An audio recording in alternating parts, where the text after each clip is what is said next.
What's up, everyone? Welcome to the latest edition of Do You Even Read? I'm here with the Prudentialist.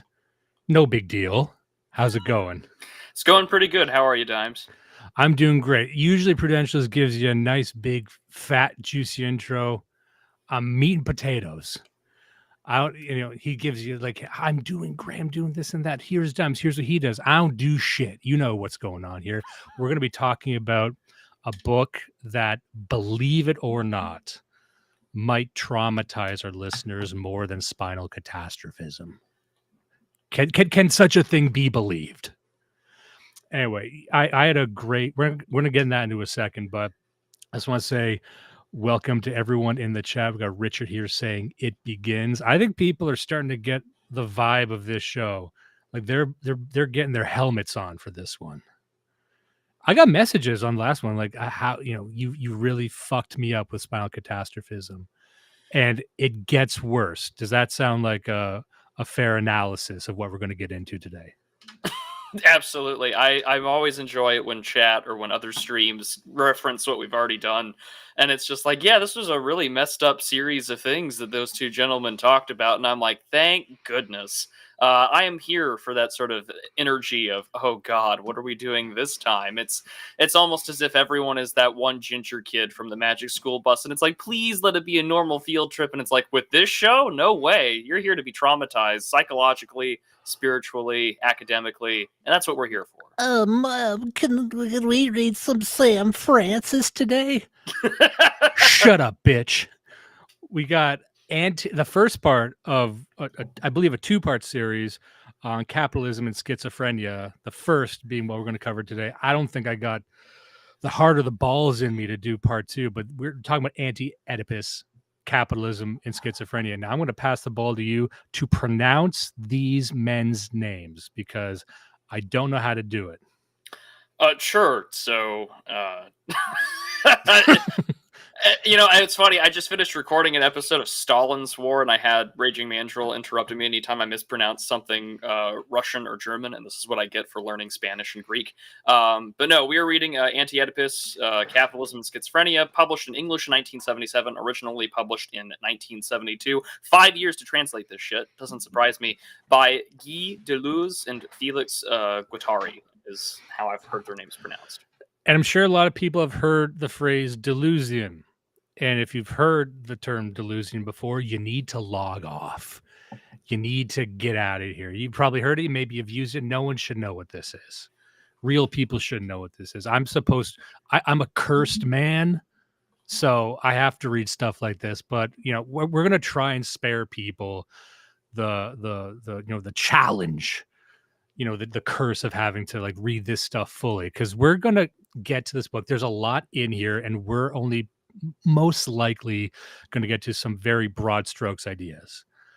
But whereas with spinal catastrophism, I'll be contrasting this with spinal catastrophism a lot. With that one, you could have fun with it, even though it uses a lot of, $5 words, you might say. You can kind of track where it's going. Whereas I felt with this book, and maybe it's due to the translation, I doubt it, but it was purposefully obtuse. And this is something that people comment on, even people who are really into philosophy. Like if you go on the Deleuze subreddit right now, I bet you're going to see a whole room full of people just saying they don't get it. His fans, they can kind of riff with it, but very few people really understand it. And I was in your chat just today because I was doing the meme, living the meme as it were, where it's the just finish movie, then search up movie ending explained, right? So I'm like, I'm going to start looking up some terms from this book. What are some terms? Desiring machines, body without organs would be one. I'm looking up and saying, does anyone else have the right read on it? What I found was no one knows what any of this stuff means. Like there is not one clear consensus where on the definition of something body without organs. Desiring machines is a bit easier to explain. And we're going to do, I think, a pretty good job here. But what you'll find is most people have never sat down and read this thing. They've read excerpts or they've watched videos of someone else explaining it. And it just seems like one big game of broken telephone. And I think that's why we do this, to actually go to the source and say, like, what is actually going on here? And this is one of the rare instances where, as I was reading it, it was far more complicated than I thought it would be. And I know you have had a more interesting history with this, because you read this when you were fairly young and you read it again recently now. And I thought maybe we could compare the two Prudentialists and your view on what you thought back then versus now. Yeah, so I have my original copy in front of me with handwritten pen notes in the margins. I read it for the worst reasons possible. It was not assigned reading in college classes at all. But for those who have been a long-time viewer of my channel, you guys will know that I did speech and debate in high school and college. It helped pay for my education, and I was quite good at it to help pay for school. And I had to learn all sorts of theories and things for all the events that I did and stuff to talk about that sort of stuff. So I had to learn about assemblages and postmodernism. So I have a lot of books on Deleuzian stuff. I have a lot by Alain Baideau and metapolitics. So I have my copy with me, and it was really fun to read through the translated version I sent to you, but also the one I have in front of me, which are not the same versions, but it was kind of fun because, I read this book 10 years ago. And so 19-year-old me is reading this, and I've got things in the margin like, there seems to be this hardcore belief that fascism is the original sin of mankind and things like that. So for the introduction to this book, there are two prefaces really. One by Michel Foucault, and another by, I think, like Richard Seams. And Foucault basically says, well, Anti-Oedipus is an ethics book, essentially. And if Michel Foucault is telling you that this is an ethics textbook, you should probably just throw it into the garbage bin or into the fire.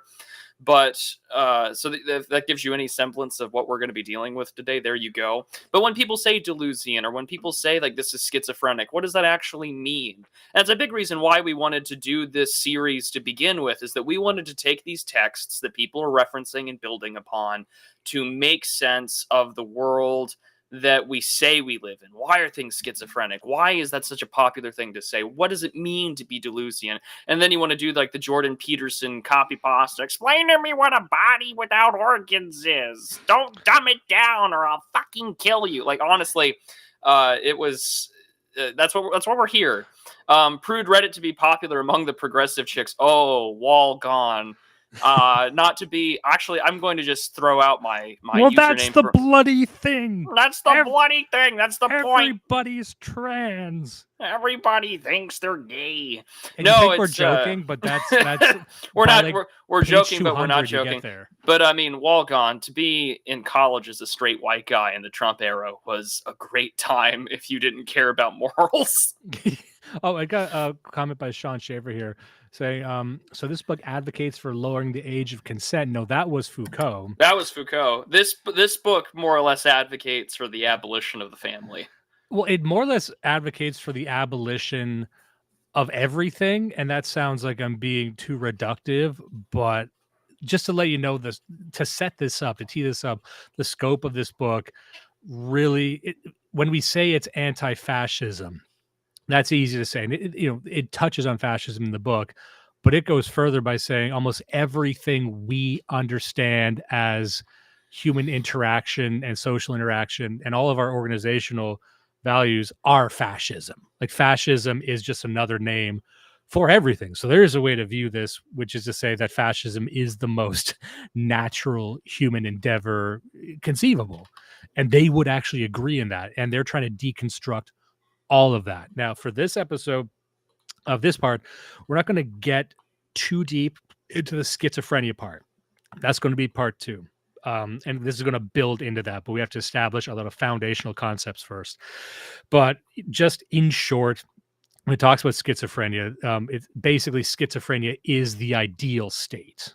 Schizophrenia it's not used in a pejorative sense in this book. Schizophrenia is something to be, idolized.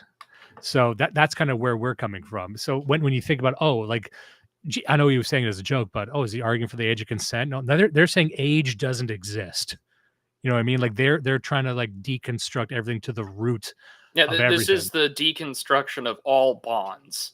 And so, also, this is going to, if you noticed at the third part of our spinal catastrophism series, even Thomas Moynihan had to take a pause and be like, listen, we're going to reference some religious themes here, almost as if it's a trigger warning, but it's actually more to call themselves out because they're acknowledging that they exist in a Christianized, European Anglo society that has had Christianity part of its philosophy and its understanding of law and the world for at least 1,000 years.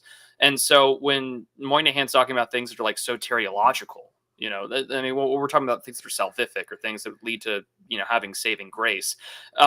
In this book, that's still very present. They don't really want to mention it, but they are trying to deconstruct the ordered bonds of hierarchy. So, for instance, very early in the book, they talk about how, even in the introduction with Foucault, they say that, Deleuze and Guattari are explicitly framing this as an ethical framework to be de-individuated persons, but to be re-individualized, not in a hierarchy based on bonds or common associations, because they're very much against the idea of anything that might remotely sound blood and soil, but also examining the history of how those relationships, familial, biological, racial, geographic, have these gaps where the mind is fighting itself. And so, I mean, even with respects to family, that families are filled with gaps and transected by breaks that are not familial, like the commune or the Dreyfus affair, religion, atheism, Spanish Civil War, fascism, Stalinism, etc.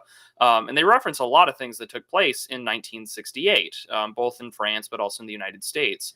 And so you're getting this really elaborate kind of explanation of philosophy saying, listen, the last 60 years, had been heavily reliant on Freud. We think that Freud got a lot of things wrong, and we can actually take this deconstruction a lot further by, instead of looking at things on a materialist lens of lack, we're going to even break that down even further into metaphysical, I would almost call it subatomic metaphysics, and as it tries to break down the most basic assumptions we have about society and our mind.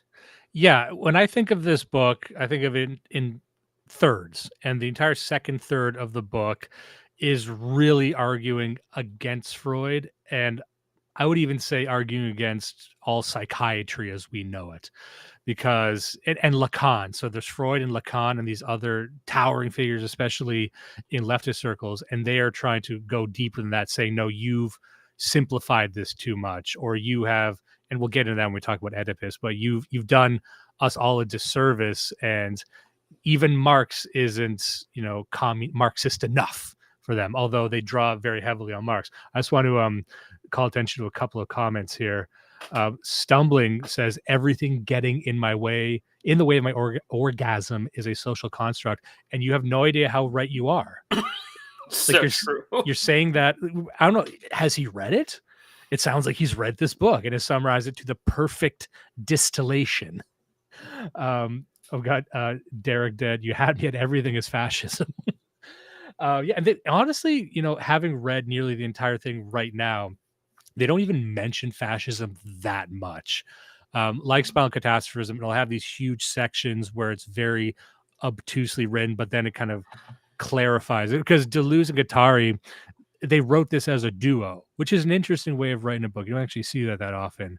And one is a theory guy and one is a revolutionary. And you have these two opposing poles that are working on almost through a dialectical approach. They create this one work. I think so. You kind of break from one or the other throughout. Like it seems like every so often it just takes a breath to recontextualize itself and make it real or relate it to something real. And that's one thing just at the outset we'll discuss about this book, that people will say that one of the features and not a bug of this book is that it pulls very liberally from other sources, which is actually, if you think about it, how everyone writes Substacks, right? And I think there was a time So true. when this type of writing was very novel. The idea that, okay, I'm going to start with philosophy and I'm going to borrow references from, the newspaper, and borrow references from literature and art and anecdote, just from everything. And I'm going to repurpose them and appropriate them for my own ends. And some might say, well, you're misunderstanding them or appropriating them wrong. And they would say, I don't care. I'm just, this is death of the author. I'm bringing in this whole collage. And you see, if anything, that's the style of Substack as I know it, which is I'm going to write Substack. And here's a very serious theory book. I'm bringing Wittgenstein, and I'm bringing in fucking No Country for Old Men, and I'm bringing in Taylor Swift, and I'm making one piece based on that, and it's serious, And so Substack is always either I'm going to take from a source and then crib on it in a stream of consciousness, or it's going to be a very classic thesis, 3 supporting arguments conclusion. Oh, we have one super chat here from Gabe Underground. Thank you, Gabe. And he says, where does the Skibidi play into this? And again, it might sound like he's joking. I assume he's read it already. I can tell you where Skibidi comes from. I'm going to tell you right now, Gabe has not read this book. Gabe doesn't read. Where does Skibidi come into it? Well, have you heard of solar anus? We might get, maybe that's for part 2. No, we can get into that. So the bespoke thing is to sun your balls, but the woke thing is to sun your anus. Well, the thing is, if I'm understanding this correctly, and this is an important part of the book, as it relates to the psychiatric part of it and the psychological part, they reference this very famous book that I would like to read at some point eventually, and it was on a man named Judge, was it Schraber or Schrader? I think it was Schreber. Paul Schreber. Yeah, Paul Schreber. So he's this this man who was schizophrenic and wrote an autobiography describing his schizophrenia. And he was a famous case that was investigated by Freud, one of his famous just one-on-one cases. And his interpretation of schizophrenia is what this book is trying to deconstruct and say that you've got schizophrenia all wrong. But one of the things that he was talking about was, like, how do you describe this? It was something about like the light shining out of his ass. And it mentions this a lot in the first part of the book. It just throws in there like, it's just like light coming out of your ass. Like you'll be reading a paragraph that's into it, and then it throws that at the end. I'm like, are you trolling me? Is this book fucking with me? Well, kind of, but not really. Do you remember that? Do you remember that whole story, or did I get that right? Oh, with Schreber? Yeah, no, you got that more or less right. I mean, I can pull it up on the text here, but I mean, desire, it's literally in the first section of desiring production. For every organ machine and energy machine, all the time flows and interruptions, Judge Schreber has sunbeams in his ass, a solar anus, and rest assured that it works. Judge Schreber feels something, produces something, and is capable of explaining the process theoretically. Something is produced, an effect of a machine, not mere metaphor. And I think maybe I know that's like a very crazy way to go out in the way and say, like, that's a great place to start.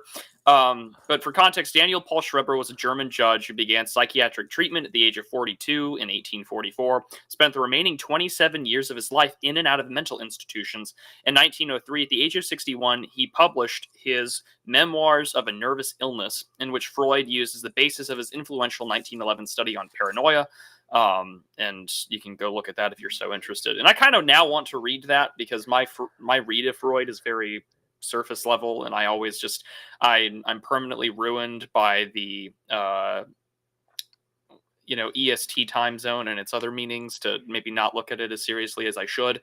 But that's what he's talking about. And so I mean, the first chapter is called the Desiring Machines, and this was translated by Marxism, Robert Hurley, and Helen Lane.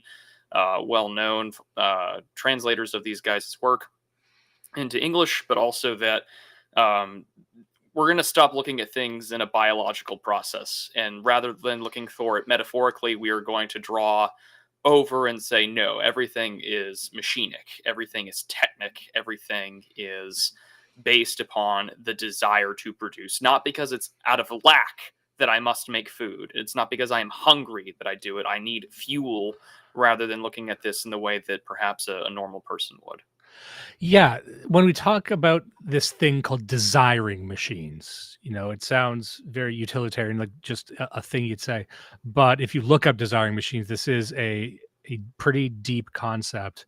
And just to set the stage for that, I just want to return to the introduction just to Foucault, because he summarizes. I think this book needed that introduction by Foucault, because, hey, no fans of Foucault here. However, he actually gave you kind of a 10,000-foot view on what they're talking about. And you can always return to that if you're getting lost in this. But he mentioned something here. Informed by the seemingly abstract notions of multiplicities, flows, arrangements, and connections, the analysis of the relationship of desire to reality and to the capitalist machine yields answers to concrete questions. So when he talks about, when these guys talk about machines or desiring machines, at first, when I read that, the mistake I made was, oh, they're taking a bog standard Marxist approach, an anti-industrialization approach, which says that machines are synthetic. Synthetic equals bad. So, we desiring machines are some kind of symptom of modernity, but it's much deeper than that. And they get into that pretty quickly. Like when they talk about machines, it's just something that performs a function. So in that sense, a machine isn't synthetic. It's not something separate from the real. Reality is all machines. So when you say desiring machines, everything is desiring machines in the sense that it's made of components. Like, for example, when we talk about a desiring machine, like an organ is a machine that desires to do something and it connects to another desiring machine. It's like, as I was reading it, I was reminded of Schopenhauer's concept of the will. Yes. And I think we might have even mentioned this last episode, but the will is, to put this very, very simply, it's just the phenomena of things in the universe doing things. Like the idea of the will of an asteroid in space is just to keep going forward. And the only thing that stops it is when it intersects with the will of something else. And that is the universe. Everything will, in a vacuum, everything will just kind of exist unless it conflicts with gravity, electromagnetism, the wind, whatever it is. So it's just the universe can be seen as conflicting wills. And there's a spectrum of will. So the will could just be simple gravity, or the will could be human intelligence. Human intelligence is just a more highly advanced form of will. It's like a self-conscious will, but it's no different, fundamentally than an apple falling from a tree. That's how he would say it. So in that sense, we're all desiring the desiring machines that constitute the human entity, because we're just a conglomeration or an aggregation of desiring machines. It's no different than a plant and the desiring machines that occur in photosynthesis. And in that sense, you could even liken this to DNA. When people say like everything organic is DNA, right? Everything is, there's human DNA and plant DNA and animal DNA. It's all the same kind of fucking DNA trying to propagate itself in a multitudinous fashion, but it all comes down to that one singularity. So as they're describing this, I hear echoes of other concepts where it's not completely made up. And if you go into science, if you go into genetics, if you go into quantum mechanics, you still stumble across the same concept of like code. There's codes that are functioning at the base of reality. And we actually don't know what causes those codes. When you talk about the spin on a quark, on these very, very elementary particles. Like, well, what is a spin? What causes it to spin?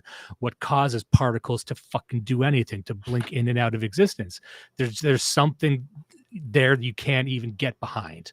Now, some people could say, well, that's the mind of God. That's divine providence. That you could explain it away, but there is something there that even Schopenhauer was trying to but you can call it will too. Maybe it's the will of God, or it's this thing called will. But I see Guattari and Deleuze kind of playing around with that idea with desiring machines as just a thing that wants to do a thing, and studying how those interact. And by the end of the book, he's describing how those are betrayed and confused. Now, I gave you a lot there. Is that about the right path that we're on here? I would agree, but also that you are building Deleuze and Guattari, not you. I should clarify. Are heavily building. Don't dox me. I know, right?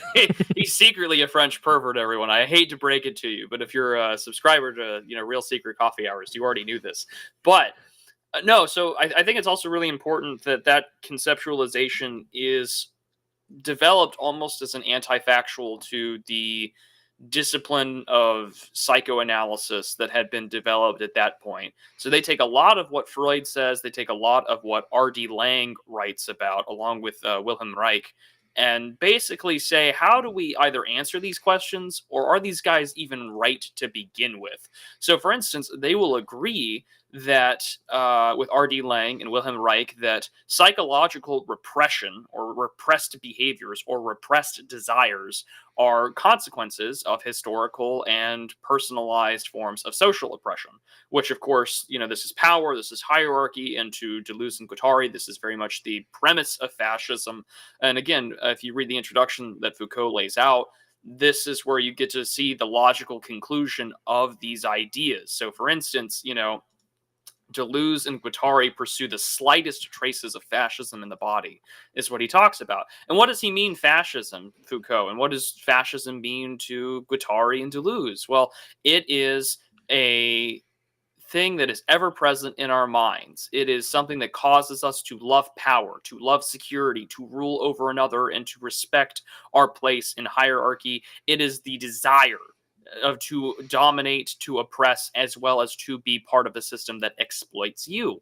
And so, this book sort of outlines, at least per Foucault, and as well as Deleuze and Guattari themselves, that we wish to undermine this question. We want to answer the question that Wilhelm Reich posed in the 30s and 40s, which is, why do the people seek fascism? Yeah, and that's it. And that's one blinding light of clarity that peeks through in this book, that everything comes back to this Marxist question that's been appearing ever since Marx was alive, right up until now, right up until the Zizeks right now. Like, why do people seem to want fascism?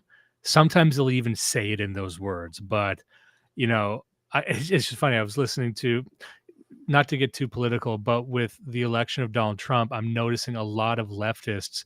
They're basically saying the same thing. Why do people want this? They shouldn't. They can't. All of our data says that they should want to rebel against this, but they don't. So they have to they won't admit that they were wrong. They'll admit that they haven't thought about it deeply enough yet. And then you just dive into the weeds, dive into this labyrinth of theory, which is what this is. I think that's a good way to open up this whole duality of episodes, which is going to be that they're trying to really explain away why people just seem to like fascism. And by fascism, they mean human organization. They mean the family unit. They mean the community. They mean patriarchy. So when they say fascism, they're not even using it as a pejorative, because every form of human societal interaction in a way is fascism or emerges from fascism. And I will give them credit that they hypothesize the ideal state. And I think at the very least, what you can say about this book is they've thought about this problem all the way to the bottom.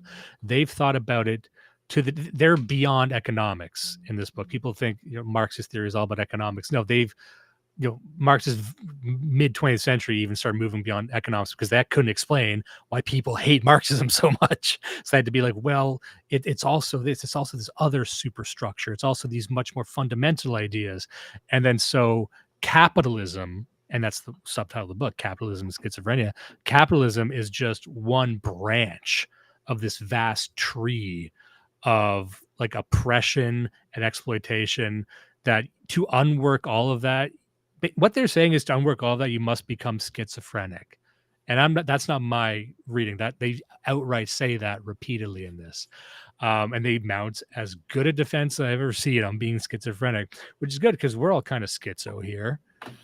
Who doesn't identify as schizophrenic? But I guess to be a schizophrenic is to be a communist. So that presents problems. Do you mind if I go on a slight tangent about this? Because I was reading this throughout this week, my physical copy, and one of the notes that I had here, and it was like very early on, and it was about how they had basically said that they were unhappy with economic explanations about how fascism came to be. And it's this section about what Wilhelm Reich writes about. So I have a PDF that I will upload to Telegram, and I will also link it to a link in my comment section for this video after the stream.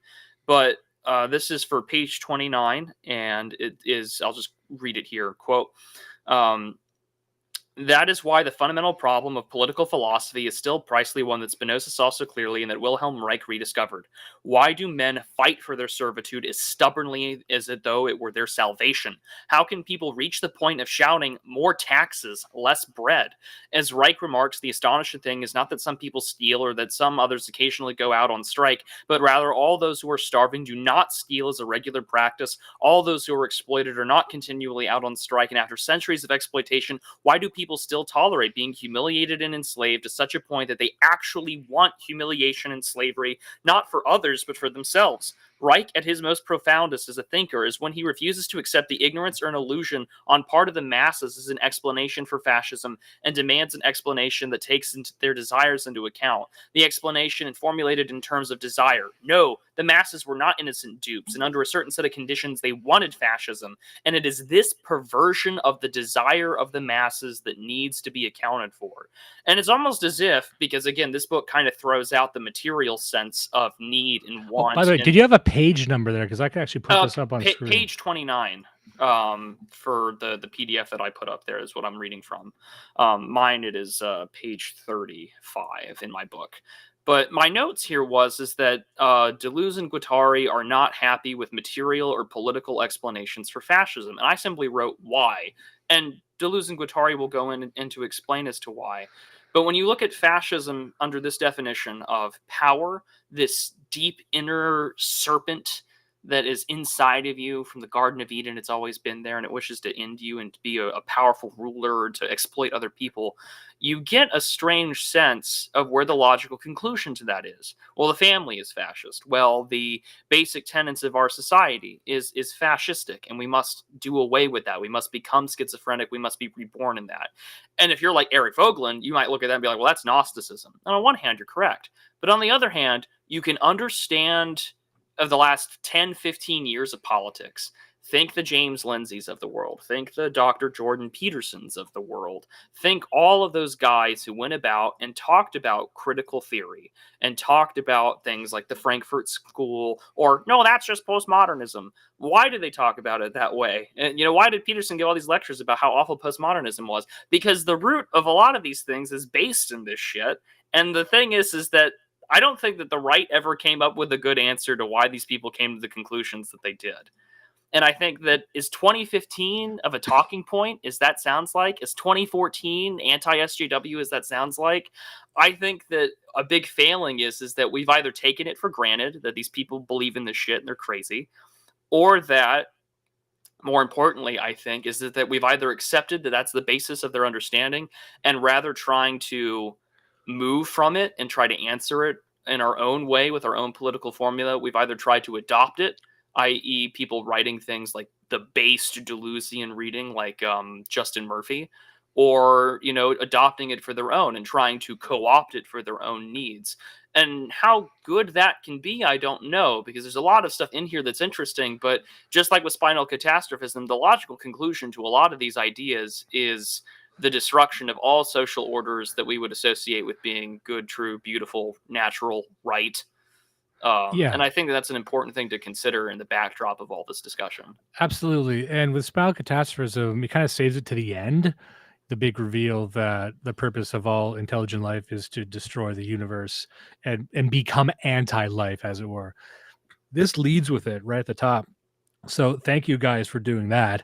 But they're like, why don't you want total liberation? What do we mean by liberation? We mean liberation from all of our chains. It can't just be economic. It has to be familial. And I actually have Desiring Production pulled up right here. And this is really the baseline of what we were talking about. And so I can just read a part here. Let me just pull up my notes here. Yeah. So it says, just so people get a sense of what they actually say instead of just my summary.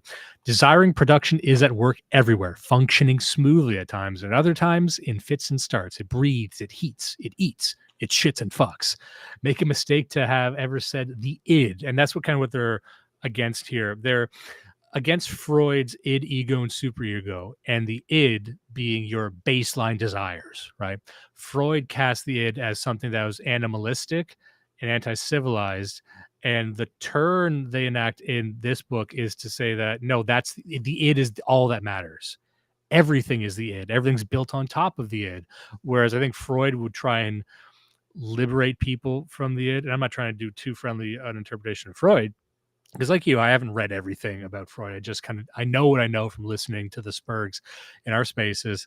And but they are saying that like the baseline animalistic, it's not even animalistic, it's just fundamental, and almost the ego and superego are what you need an exorcism for. But he continues, everywhere it's machines, real ones, not figurative ones, machines driving other machines, machines being driven by other machines, with all the necessary couplings and connections. An organ machine is plugged into an energy source machine. The one produces a flow that the other interrupts. Everything is a machine. Celestial machines. The stars are rainbows in the sky. Alpine machines, all of them connected to those of the body. And you start to see here recurring theme in the book. And just like I was saying before about DNA and genetics and the code animating the fundamental particles, they are kind of making an argument that because everything is machines, everything is everything. Now, before I started reading this book, we were talking about it in one of my chats, and I forget who it was. One of our members said that I had a friend who read that in college, and they became transgender as a result. I think that was our friend Virgil Davis Hunt from the Pamphleteer. Yes, I bet it was. And I believe them. I bet there's not just a few people who probably read this and took it seriously and read it carefully and came out the other end being trans. And my good friend Last Things, we talked about this when we were on, I was on a stream with him recently, and he recently converted to Catholicism, and he felt his faith was being challenged by some of these ideas. Like, what if you take this seriously? Like, does it ever, threaten your faith? And I'm like, well, not if you read it carefully. There's some people who read it carefully and it just twists them up and they come out the other side a mutant. So there's a real danger to that, I think, especially if you're young and you don't know any better, because people are often beholden to the first thing that sort of crowbars them out of the mainstream consensus. And some people call that red pilling. I don't like that terminology, but if you, the audience, think back to, and I'm sure there's a lot of stories you guys can come up with of the first thing that you read that really awakened you to a new way of thinking and to maybe the heterodox way of viewing the world, and that just kicked you off on that journey. Whatever that first thing was, you're beholden to in some way. It has a special place in your heart. And I think that kicks you off in a very certain direction. For some, it's something like Bronze Age mindset. I've heard that a lot. That was the first book that cast them off into that long horizon, and they'll never really argue against that. And that's like the skeleton of their belief system. And so there's some people out there where this is the book that jailbreaks them from the mainstream delusion, and they have my sympathy. Like, this is like what was that meme going around, the libs who take ayahuasca and it like one shots their ego or something like that, right? Yeah. Like, you got people who aren't equipped to handle this that really take it seriously, and it just blows their mind because they don't have the experience, they don't have the curiosity to have looked at other stuff, and this just becomes their whole world. And then I think you do come out the other side really fucked up. Just like girls who read Hegel. Girls should not be reading Hegel. If you're a Well, girl, they don't read Hegel. They read the first 20 pages, then they look up the cliff notes, and they try and spin it as being an e-girl because I'm ditzy and I've read this like strange German philosopher allegedly without any notes, and I'm just like, oh, honey. What have you ever read a Hegel and you're a slut? Yep. Okay. Yep. Thank you. Thank you. Thank you. Thanks, ladies. But you kind of get to an interesting idea in this first paragraph about, and this is something I'm sure we'll get to in a second, the description of machines. Machines produce flows. Everything is about flowing energy. Everything is about interconnectedness. Everything's interconnected. And one of the definitions of a machine is it interrupts a flow, almost like a will intersecting with another will, to bring it back to what we were just talking about. So the human body is a matrix of desiring machines and flows interrupting each other's flows and appropriating those energies. And that's really the model that he's using. And I think that's important to establish, because once you really wrap your head around that, everything else makes sense. And then if you don't understand that, then nothing makes sense. let me just keep going here. He says the machine produces an interruption of the flow only insofar as it is connected to another machine that supposedly produces the flow, and doubtless that this second machine in turn is really an interruption or break, but is such only in relationship to a third machine that ideally, which is to say relatively, produces a continuous infinite flux. For example, the anus machine and the intestine machine and the stomach machine and the mouth machine. So I'm sorry, guys, if you don't like hearing about anuses, this isn't the stream for you. Because by that time you read that, you're only like 15 pages in, and you've heard anus like 3 times.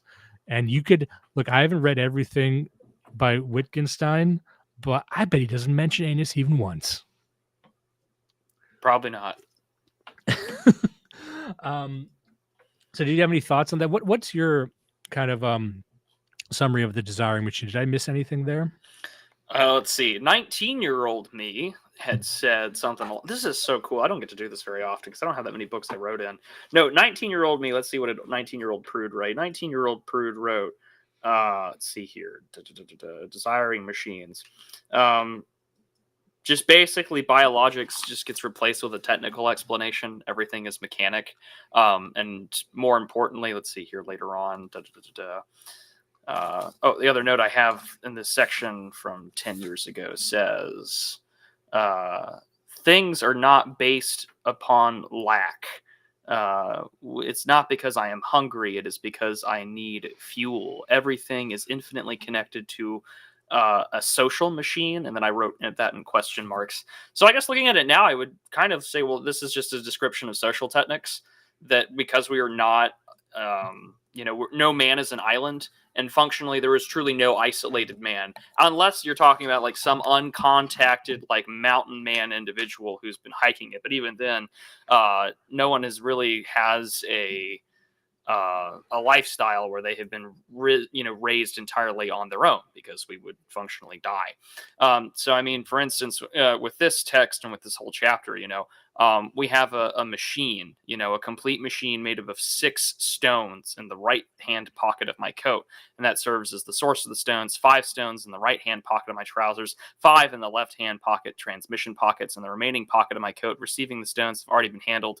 And it just talks about going through this distribution, this stone sucking machine, and it says, where in this entire circuit do we find, for instance, like sexual pleasure or release, and trying to make sense of why do we wish to reproduce. And it's, obviously it's because we have this desire to produce life. We have this desire to have release. We have things that are built for a specific purpose. And because of that, everything can then be brought down to a very Marxist sort of lens about production. And this is on page 3. It's right there. He says, what the schizophrenic experience is, both as an individual and as a member of the human species, is not at any one specific aspect of nature, but nature as a process of production. What do we mean here by process? It is probable that at a certain level, nature and industry are 2 separate, distinct things from one point of view. Industry is the opposite of nature. From another, industry extracts raw materials from nature, yet another it returns to refuse its refuse to nature, and so on. Even within society, this characteristic man-nature, industry-nature, society-nature relationship is responsible for the distinction of relatively autonomous spheres that are called production, distribution, and consumption. But in general, this entire level of distinctions examined in the point of view and its formal developed structures presupposes, as Marx has demonstrated, not only the existence of capital and division of labor, but also the false consciousness that capitalist being necessarily acquires both of itself and supposedly fixed elements within an overall process. For the real truth of the matter, the glaring sober truth that resides in delirium, is that there is no such thing as a relatively independent sphere of circuits. Production is immediately consumption is a recording process without any sort of mediation. The recording process and the consumption directly determine production. They do so within production process itself. Hence, everything in production is a production of productions, the flow, an action of passions, production of recording processes, the distributions and coordinates that serve as points of reference, productions of consumption, sensual pleasures of anxieties, pain. Everything is production. Since the recording processes are immediately consumed, immediately consummated, and these consumptions are directly produced. This is the first meaning of process that we use as a term, incorporating recording and consumption within production itself, thus making productions all of one of the same process.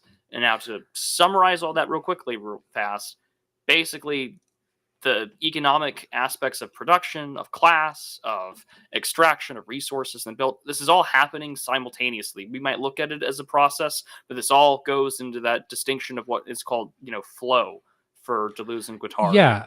What's interesting is as you're saying all that, like people or I think there's a comment back here saying that everything here is framed in a very utilitarian machine way, but it's trying to spiritualize. And this is what I thought of when I first started reading it. I said, okay, like Marx, they're taking everything is going to be contextualized with the Industrial Revolution. I understand that. Yes. That's important, but then they're trying to spiritualize the Industrial Revolution. So one could easily say that the universe isn't machines. You could say machines and industry are just an extension of God's providence.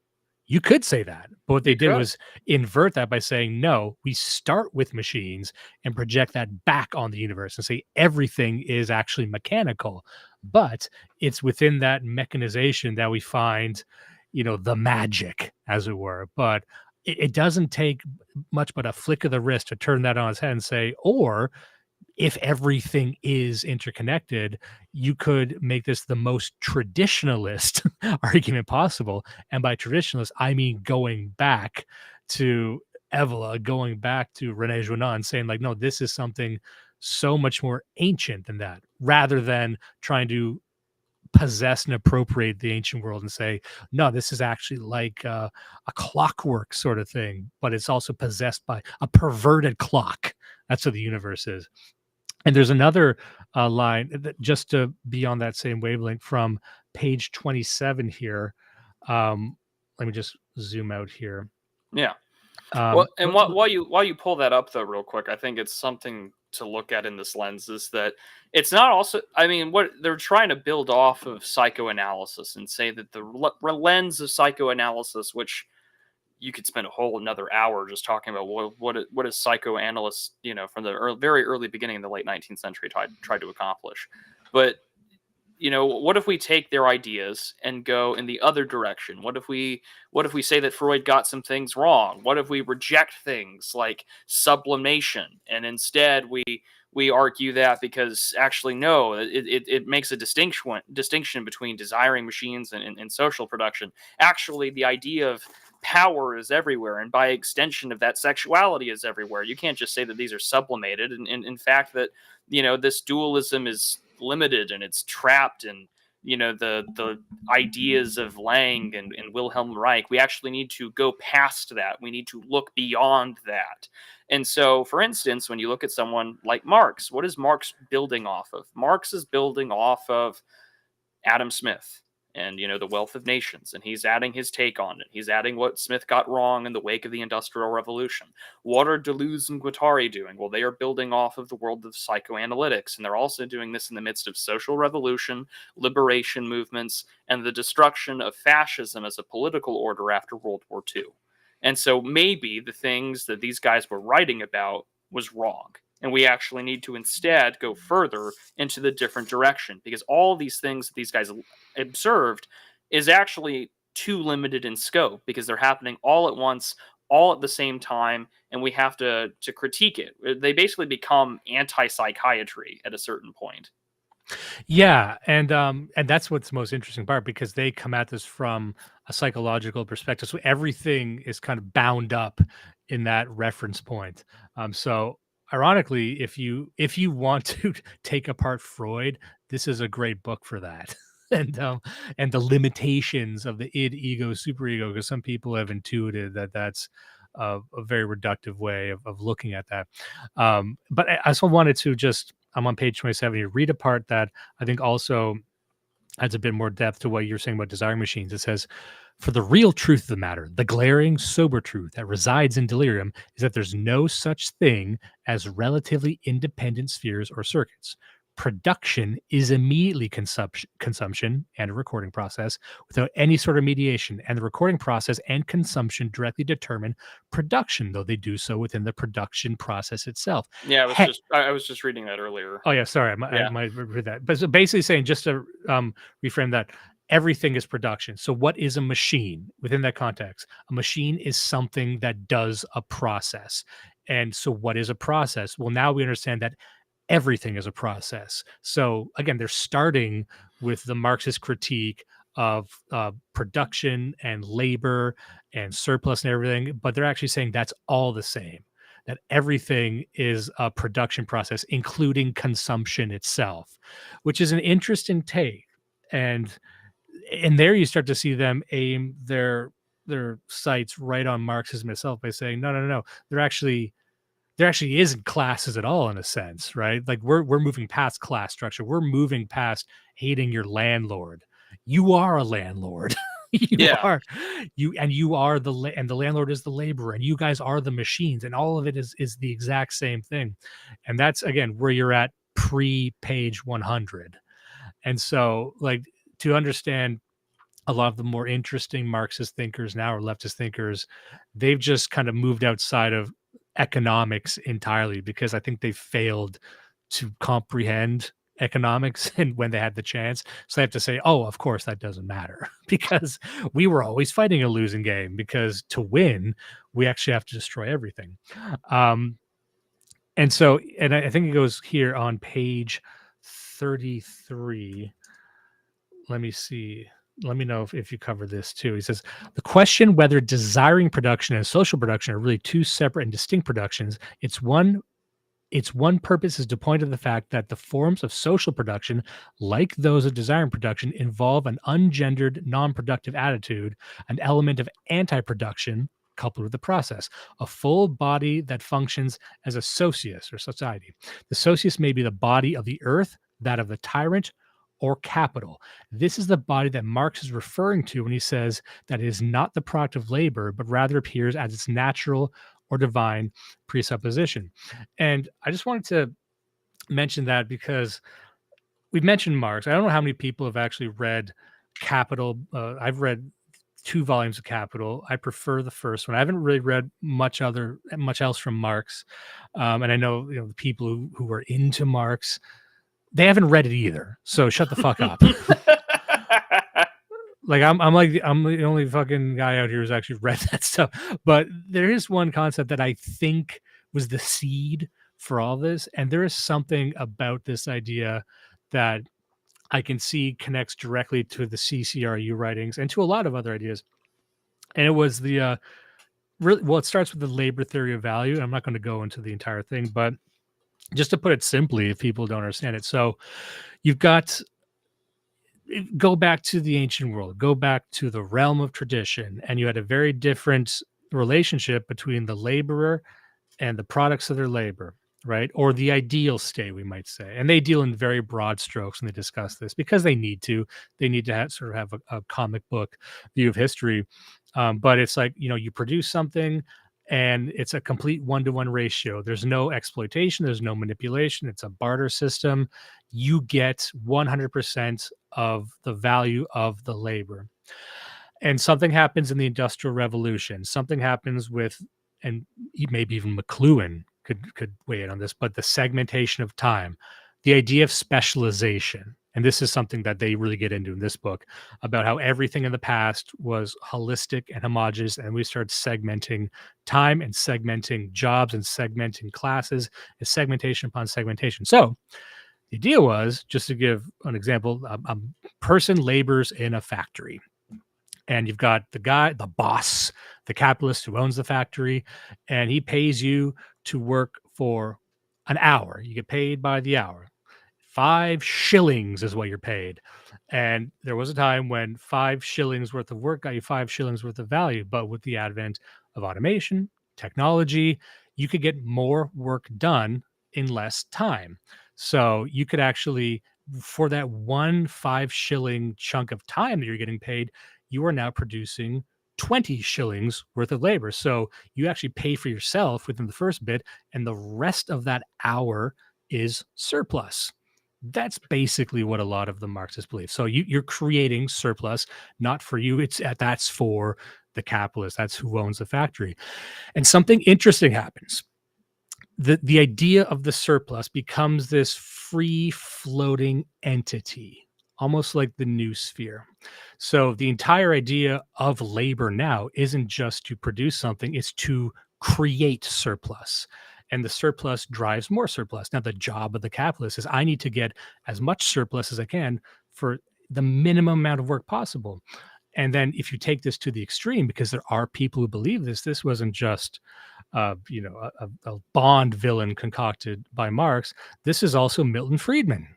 Milton Friedman, who some people might recognize the name of. You can find videos of him. He is one of the few staunch defenders of not only capitalism, but the extremes of capitalism. You can read Capitalism and Power, is probably the best book for that, or watch any of his lectures. Now, here's the guy who says that the free market can solve every problem. Libertarians used to love this guy. They don't now, but they used to. And he said that money can solve, greed is good. He's the unironic greed is good guy. And he's the guy who says the only purpose of any business, the only purpose of any corporation is not only to produce the best product, but maximize profits and maximize profits as much as possible and fast as possible. In fact, that is the sole function of a business. And you extend that to shareholders. The job of the corporation is to make these shareholders as much money as possible, as fast as possible. And this is where you get, I believe, a valid critique of that model. And remember, these are real people advocating for it, saying that, well, that's incongruent with a time horizon, like maybe making the most money for the next quarter actually hurts your profits in 5 years, 10 years. And he would say that doesn't fucking matter. You need to make the most money for the next quarter right now. So, and that becomes almost its own separate organism. So what you get in this sort of book is the adoption of that model, and a lot of these sort of ideas breaking off and becoming their own organisms, becoming their own entities that you can't necessarily control in like a metaphysical sense. So with Marx, you have like the metaphysical organism of the surplus that's haunting everything. And with this, that organism has evolved and mutated into something really complex. Like this, I don't think you get this book without a highly mutated concept of this free-floating thing called the surplus, which now becomes almost like everything. Yeah, I think that it's really important to look at this through the lens that they're building off Marx, and they're taking it in their own weird-ass direction. So, for instance, you talk about hierarchy, you talk about specialized forms of labor, the stratification of social classes in the economy. Now, this is later in the book, but it builds off of what we're talking here with respects to desire and production. So, for instance, he talks about a social machine, or the flow, about how society is. He says the social machine is literally a machine irrespective of any metaphor, inasmuch as it exhibits an immobile motor and undertakes a variety of interventions. And this is on page 141. Flows are 84 on the PDF. The flows are set apart. Elements are detached from a chain. Its portions of the tasks are performed and distributed. Coding the flow implies all these operations. This is the social machine's supreme task, inasmuch as apportioning the production corresponds to extractions from the chain, resulting in a residual share of each member, i.e. your wages, your life, your profit, and a global system of desire and destiny that organizes the production of production, the productions of recording, and the productions of consumption. Flows of women and children, flows of herds and seed, sperm flows, flows of shit, menstrual flows. Nothing can escape the coding of this machine. The primitive territorial machine with its immobile motor, the earth, so we're talking about like geography, you're rooted in a land, blood and soil. The primitive territorial machine, its immobile motor, the earth, is already a social machine, a mega machine that codes the flows of production, the flows of the means of production, the producers and consumers. The full body of the goddess earth gathers itself to cultivate the species, the agricultural implements, and the human organs. And again, you know, if you're looking at this through Marx and they see this as, exploitation, not just about the bourgeoisie screwing over the proletariat, but everything is a form of exploitation, and by extension of that, fascism. Well, how do we escape this? And for you and I, if you're looking at Wilhelm Reich asking, well, why do the people desire fascism? You're like, well, the primitive territorial machine of, I don't know, the nation state, of people within a certain geographic boundary or whatnot, is actually a pretty basic, not a half bad idea to work off of. And you see that you want to bring that out of there through explaining away through psychoanalysis, building off Marx, and saying, actually, these guys didn't go far enough, and all things are part of a system that we have to escape.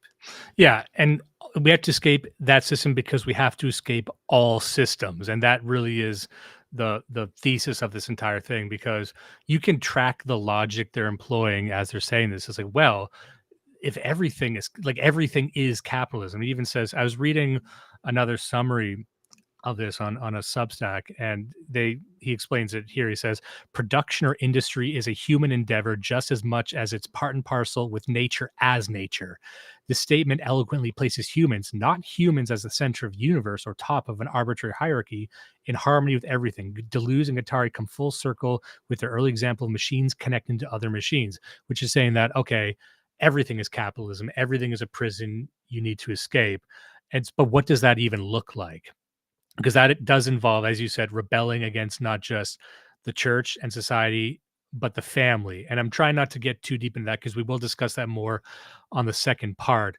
This is more about almost the science of desire. And you mentioned lack there. And the lack he's referring to is from Lacan. And you mentioned Lacan as well. And fuck, maybe we talk about that on a future episode. But Lacan is another psychoanalyst. And it's there, I think you get a lot of the perverted stuff, because as I'm reading this book, I can't escape this feeling that at the base of everything that they're talking about, the only important thing really is sex and reproduction. That's like the only pure desire. Everything else, and they outright say this, almost every desire that we know of is actually a product of repression. That, and I guess I'll spoil this now, sort of the Oedipal drive. What is the Oedipal drive? The to kill your father and fuck your mother. You could be listening to us so far and think, okay, what they're building to is that the only way out of this is to fuck your mother. And actually, believe it or not, they're against that.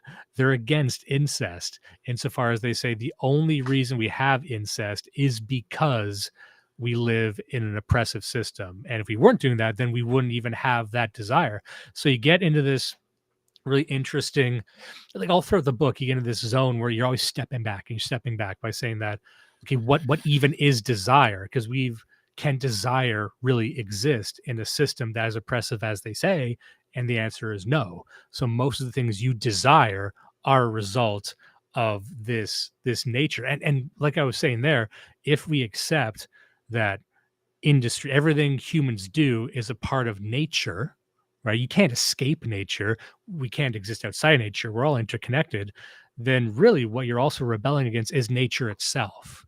Like, you are rebelling against the universe, because if you accept their premise here. So it's not even that they're trying to get us back to a pre-industrial or pre-civilizational state. They're not trying to make us into cavemen. It's something even more abstract than that.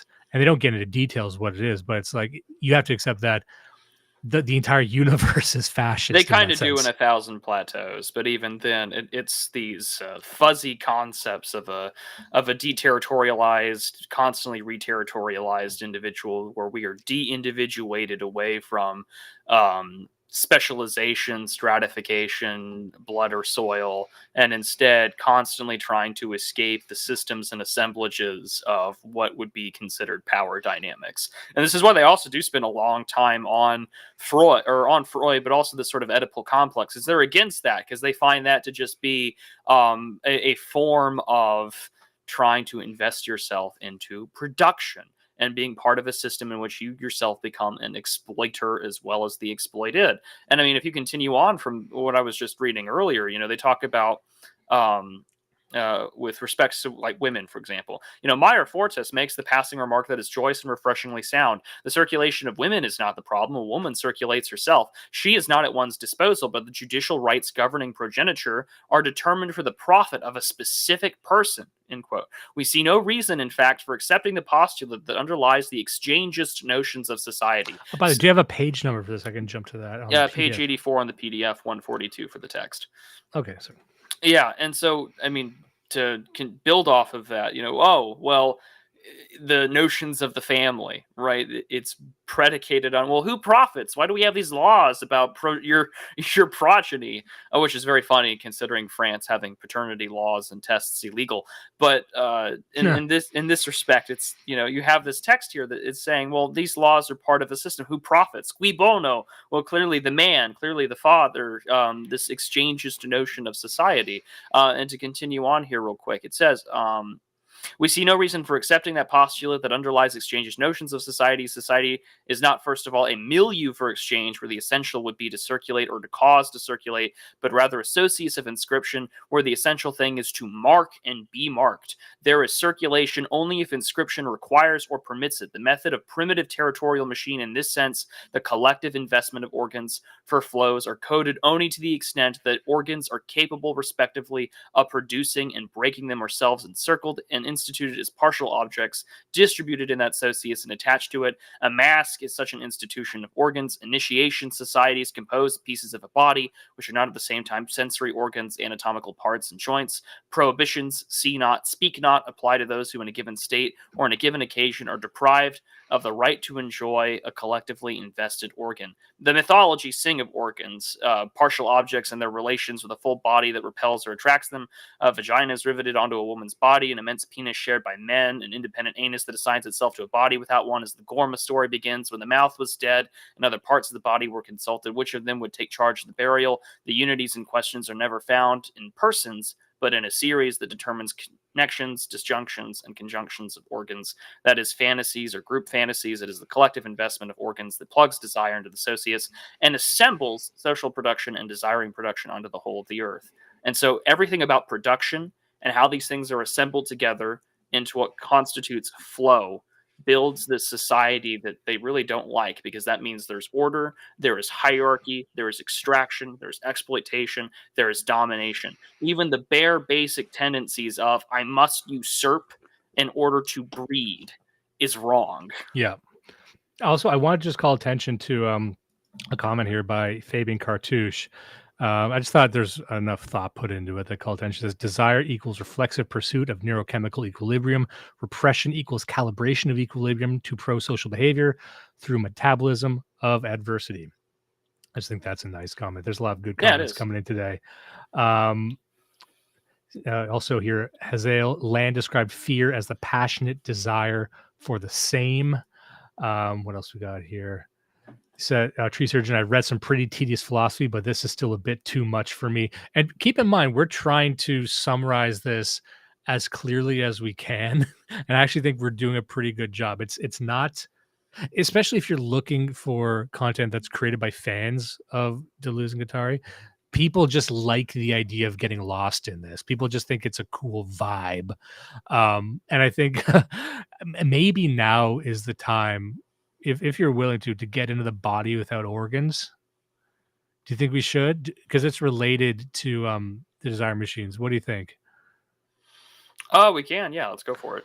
Now, just to set this up, this is just the second part, desiring machines, because we're almost creating a Cartesian space. Because as you're describing all this, you're kind of, there actually are diagrams in this book. Maybe we can pull those up that visually show what they're referring to. But you might have heard the term body without organs before. And we were talking about this just before we went live.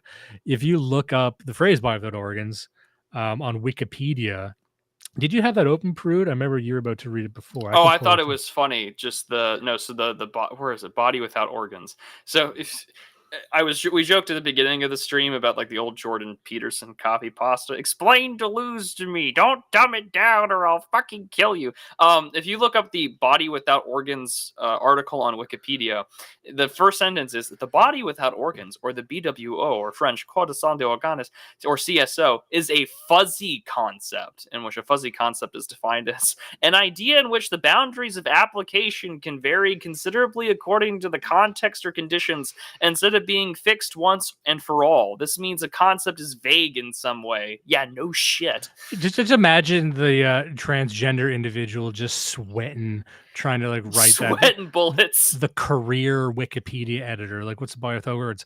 It's complex. It needs a lot of context. Yeah, imagine being that like Sid Steinhardt tranny and being like, oh man. I also got a super chat here from Son of Haster. I just want to call attention to this. Loving the Good guy. series. I think I've tried explaining spines to 5 different friends at this point. No one gets it, and neither do I. You know, to be fair, you have to have a fairly high IQ to explain spines. And I'll tell you what, Dimes was right. Thomas Moynihan doesn't know how a spine works. That's just, it sounds like a retarded thing to say for me, and you know, characteristically so, but just your primary criticism of the book, you explained it so well. You know, it's the uncompleted orgasm of thought. I'm just like, yeah, and he doesn't even know what a spine is. And then, you know, you think I'm just being pithy, but I do believe that. And also, I just want to get to this before we get into Body Without Organs. I looked it up just to, again, get the right read on Body Without Organs, because I think I understand it. But I was on Reddit, r/philosophy, and someone in good faith says, can anyone explain Deleuze's Body Without Organs? I've worked quite hard to understand what it is. I've read it and I don't get it. And then it's just 5 replies of, you know, typical fucking philosophy sub going, well, I can't pretend I've read it, but here's what I think it is. And I'm reading it right now and had to put it down, but here's what I think it's supposed to be. I'm reading one with little knowledge of this concept. The first thing that comes to mind is like you have people just not knowing what it is, but feeling like they can explain what it is. And I think that's partly to blame for why it's so poorly understood. But if anything, I think it relates more acutely to what I was describing before, which is the idea of surplus breaking away from productive labor and becoming its own organism that drives and kind of casts itself over the entire system. Because I'm trying to figure out a way to describe this. There's this idea in the book that they keep returning to, and the translation is roughly something like falls back upon. So it's like you have a desiring machine, which is just the pure essence of existence. You want something, and then it kind of creates a flow, and then it's interrupted. And then at some point, it kind of mutates into its own thing. Like he has this line where like a desiring machine is like doomed to fail or something. Like if left to its own devices, it will engineer its own destruction. And I'm not completely sold on that. Like some of the more important parts, I feel like the book, and maybe they'd get to this in the second book, but I'm still not clear on. So just for people who are closely paying attention to this, seriously, we're getting into uncharted waters with this, and I might get some of it wrong, and I might just tie some of this to other things that I've read, but I think you need to, because I don't think this book makes sense if you don't tie it to other things that give it some kind of form. But the Body Without Organs, what is that? It's when he says the thing that falls back upon, it's like you have a desire that kind of creates that mutates into a lack, and then that recontextualizes the entire process. So if we're using the same metaphor as the Marxist production house, the factory, right? Mm-hmm. Eventually, as the productive labor creates this entity called the surplus, which it then becomes the entire purpose of that thing, even though that wasn't the original purpose. The original purpose was just labor, natural labor. Over time, it became this thing, but then it falls back upon like a veil or like a cape almost. And then later on, it reframes the entire process as this new thing and pretends it was always about that thing. And there's an idea in there that I find really fascinating. And I think this is where this sort of grows into what the CCRU talks about something in the present arriving from the future. You know, the idea that something that is arrived at later can turn around and change the entirety of what it always was. So in the outlook of capitalism casts itself as the whole reason this whole production line exists and always has been, and that's the power of it. So like it redefines itself later. You know, another way to look at it, and look, I'm just riffing here myself. This is the jazz corner, everybody, but I'm reminded of K lines. And that's an idea that was pioneered by Marvin Minsky in his book Society of Mind. And it kind of deals with this too, because it shows how the mind is created. And he uses children as an example. And if any of you have children, like I do, you can see this in real time. It's fascinating to behold. But you start to see how an infant builds the building blocks of actions and then ties them together. Like you actually do need to learn left foot, left foot, balance, how to pincer grasp. There's a point in your life where you have to learn that as if you were learning mathematics. Eventually, you do master it, and it becomes autonomous. It becomes just something that is into your baseline code. And the entire way you develop your mind is like building blocks. So you tie different functions together in what are called K lines or knowledge lines. So you have all these basic functions in your body. And eventually, to concentrate on more complicated tasks, you need to almost relegate them to autonomous functions. So you have your left foot, right foot, that's just an automatic process that you don't even need to think about. In fact, if you start to think about it, you get all fucked up, you get twisted up. It's difficult to step back down through your cognitive processes and pay attention to like, wait, why am I right-handed? What is left and right-handed? Like you get dizzy, right? But the idea of K lines and things becoming automatic as they become more complicated, this even ties into ideas that you can tie certain thoughts together into K lines that, and if one element of them becomes triggered, the entire thing becomes triggered. And that's sort of what neuroses and fear are. So if you've built a K line, a link of different feelings and actions, and if a K line is triggered by dog barking and then you run, or you see something and then you feel fear, and that fear guides an action. That's kind of what a K line is. And so they are correct that in some sense, our daily functions are based off of automatic functions. At a certain time, they almost become systems of their own that can be manipulated or triggered. And this is how you trigger people, and this is how you kind of trick them. But yeah, so the entire idea of desiring machines is kind of like that. Now, this has been a big preamble to the body without organs. So, did you want to take a stab at this before I do? Yes, because I actually, you know what?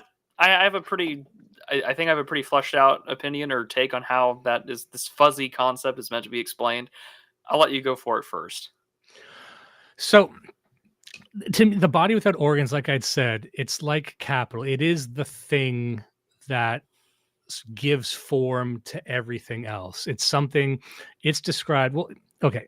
He describes it here. I'll just read what he says here. He says, the full body without organs is produced as anti-production. That is to say, it intervenes. Let me just pull it up here, actually, on page 40. Page 18 on the PDF. We got two PDFs here because I'm a genius and didn't, we didn't use the same PDF. Oh, well, never mind. I'll shut up. But no, I've got two. I've got yours and mine. So I just switched okay. over to mine and I have it pulled up here. But it says the full body without organs is produced as anti-production. That is to say, it intervenes with the process as such for the sole purpose of rejecting any attempt to impose on it any sort of triangulation, implying that it was ever produced by parents.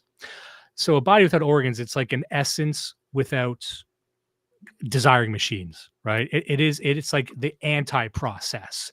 Because if we admit that it is the form without essence. Yeah, and it's something that exists outside of us, and we're always bumping against it. We're always trying to impede on it. But to me, that's almost like the idea of surplus. It's something that is created almost as the shadow of production but you can never really achieve it. And it's so powerful that it kind of encapsulates you.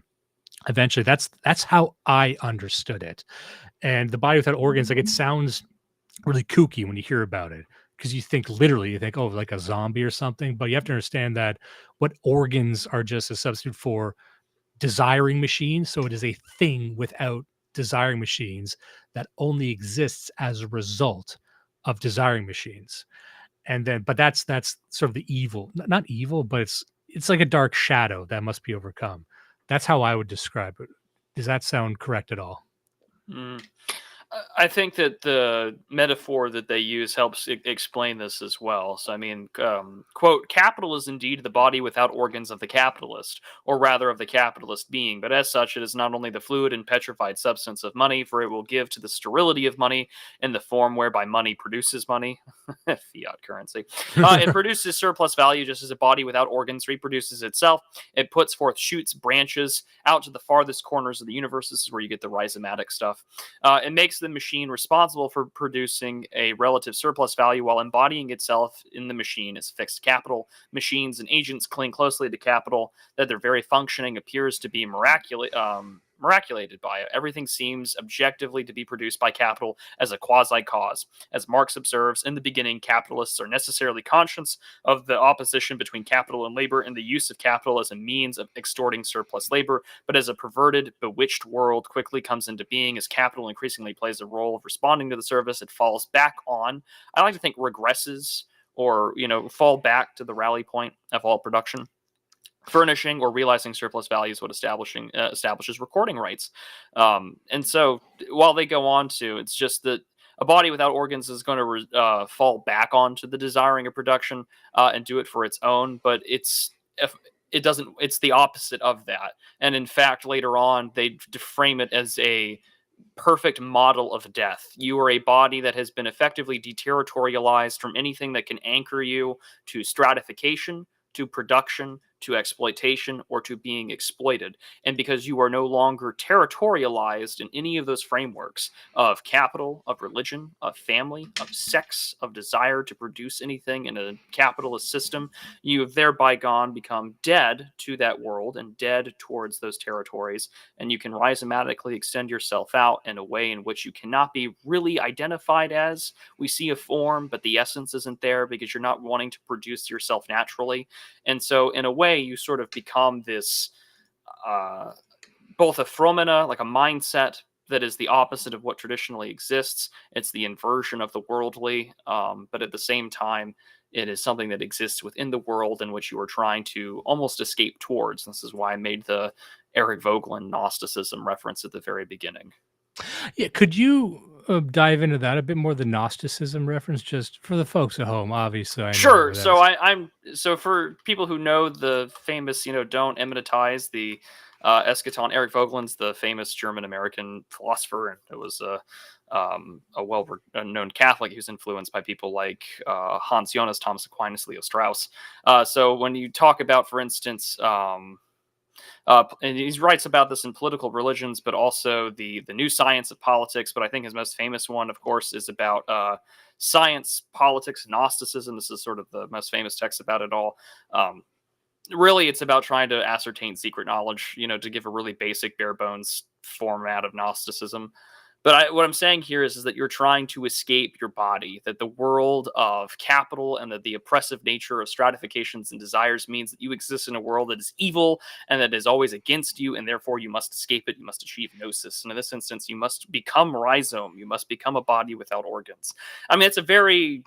this is where James Lindsay might just stop there and say see this neo-Marxist Gnostic bullshit. And it's well, there's so much more to this, because they're trying to explain to de-individuate a person and to escape this format of wanting to constantly produce and be part of the flow of recording and processing and creating things. And in order to do so, you have to find a way to be something that's less identifiable, that has kind of an image, but there's nothing really inside that image. There's no form to it.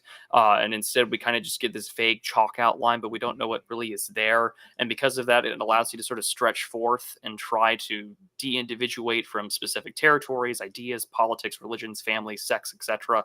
And it becomes a model of death, as Deleuze and Guattari talk about later. And so you become dead to a world that hates you. You achieve some form of getting out there.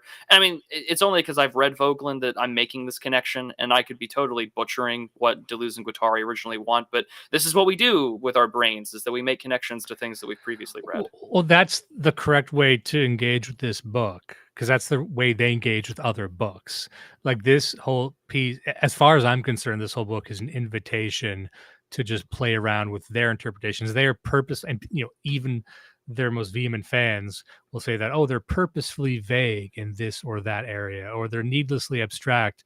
It could just be that they don't know what the fuck they're talking about, or they're just feeling around in the dark on this. But I don't think they're idiots. I do think they're kind of leaving this open to interpretation because the idea is so fucking weird. You can't really get your arms around it, especially if like what we're talking about is deconstructing everything. Another part here about the body without organs, it's been described as an egg. And here's the line. It says, the body without organs is an egg. It is crisscrossed with axes and thresholds, with latitudes and longitudes and geodesic lines, traversed by gradients, making the transitions, the becomings, the destinations of the subject developing along those particular vectors. And there's another part here. He says, the points of, and this is on the page I'm on right now, the points of disjunction on the body without organs form circles that converge on the desiring machines. Then the subject, produced as a residuum along the machine, as an appendix or as a spare part adjacent to the machine, passes through all the degrees of the circle and passes from one circle to another. There is no Nietzsche the self, professor of philology, who suddenly loses his mind and supposedly identifies with all sorts of strange people. Rather, there is the Nietzsche subject who passes through the series of states and who identifies these states as names of history. Every name in history is the subject spreads itself along the entire circumference of the circle, the center of which has been abandoned by the ego. At the center is the desiring machine, the celibate machine of the eternal return. No one has ever been as deeply involved in history as the schizo, or dealt with it in this way. He consumes all of universal history in one fell swoop. And I'm breaking my rule and getting a bit into the schizo here, but we're getting to the point where you can't really avoid mentioning the schizophrenic, because as he is talking about the body without organs and this entire system, we reach the point where we need to talk about the appropriate rebellion or antidote to this entire system. I'm just trying to skip ahead of my notes here. What do you think about all that? Do you have any more notes on the body without organs that could? I'm reading the comments here. I think some people might still be lost. Well, I'm going to consult with 19-year-old Prude for a second. The notes that I have about body without organs is this that I wrote here. Let's see, 19-year-old me said, the idea of the body without organs feels like the anti-Holy Spirit, wherein you're both everywhere, but you're also part of something that wishes not to be part of it because you're just sort of a free-flowing movement of sorts, which is kind of like a very Jehovah's Witness way of looking at what like the Holy Spirit is sort of just like this energy or this force that gets charged up. And that's what I wrote back then. But with respects to all of the things that you just read, I think that you have to look at the eternal return in time, because later on they'll talk about it and they'll say, if we believe, Judge Schreber's doctrine, attraction and repulsion will produce nervous states that fill up the body without organs to varying degrees, states through which Schreber, the subject, passes, becoming a woman, and many other things as well, following an endless circle of the eternal return.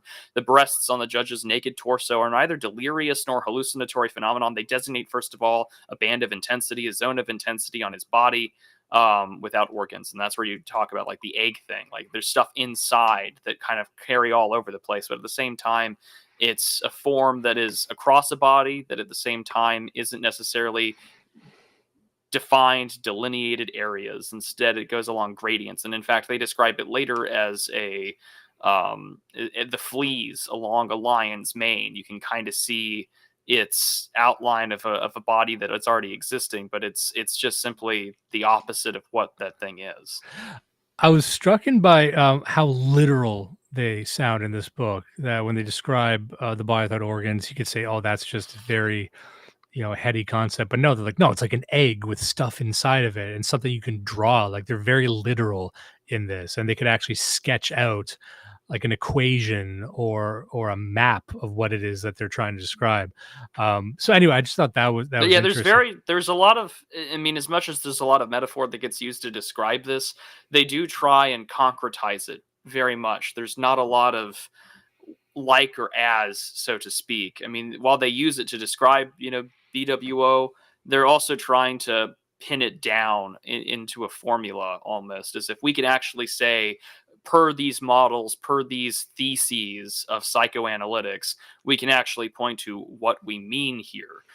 How, with respects to like children, if you wanted to get into sort of like this Oedipal stuff, you would talk about, well, like children in themselves, they're young. Like what happens to the children who are, engaging with a world of desire and production, and what happens when those things are, left to their own devices, or they're just sort of experiencing the world that they see. And, like, well, if a child becomes like really frustrated, or he's like constantly dealing with the world around him, that might just mean that, a body without organs, the eyes are closed, the ears are stopped up, the nostrils are pinched shut. Everything that is meant to produce is actually the opposite of that. And then children are going to react that way. And in doing so, the repression of what they've undergone through, which are these like forms of therapies, is only going to be anti-production, because the things that you were designed to do are against you. And again, you have this almost you're building off of a lot of the German work there, but I mean, you're kind of building off of, in a very abstract sense, synthesis and antithesis. This will be a very stupid way of putting it, but this is a very accelerationist friendly book, in the sense that there's nothing you can do within this system. The only thing that makes sense is collapsing this system. And this system is, basically everything.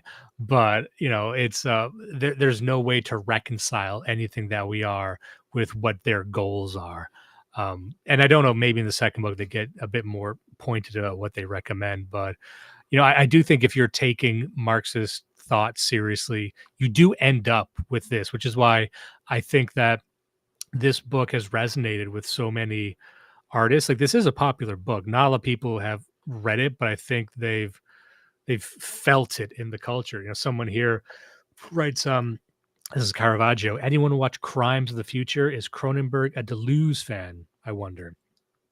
I think that movie was too dark and gross to be Deleuzian, because it looks like a critique on what it is portraying.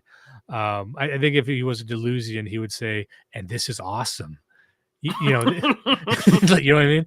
And I don't detect that when I saw the movie. I thought it was more of a, how old is Cronenberg? Would he be Gen X? Because it felt like sort of like a Gen X critique. It's like, yeah, what Cronenberg is not Gen X at all. What is he looks old, but I thought maybe he just smokes a lot of cigarettes. Well, he was born technically silent Gen. He's born in 1943. Really? He is old as shit. Damn, I thought he was just like a cool cigarette guy.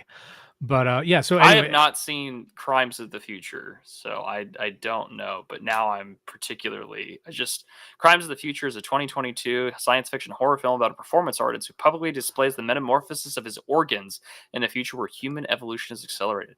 Oh well, sign me up. I'll watch that. I'll watch that. It's a pretty uninteresting story told in a very interesting world.